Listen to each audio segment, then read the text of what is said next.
আসসালামু আলাইকুম। আপনি কি কখনো খেয়াল করেছেন আইপিএস চালু থাকলে বা চার্জে দিলে ব্যাটারি অস্বাভাবিকভাবে গরম হয়ে যায়?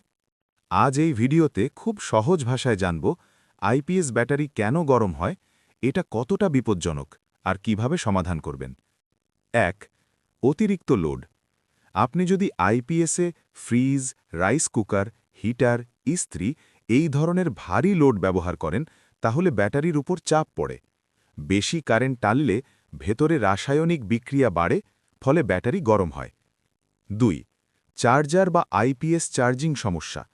অনেক সময় লোকাল চার্জার, ভুল ভোল্টেজ বা পুরনো বা নষ্ট আইপিএস বোর্ড এইগুলোর কারণে ব্যাটারিতে ওভারচার্জ হয়।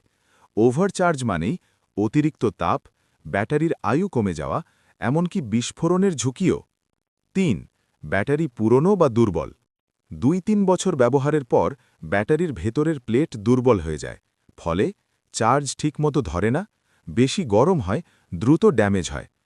পুরনো ব্যাটারি গরম হওয়া খুবই সাধারণ সমস্যা। ৪.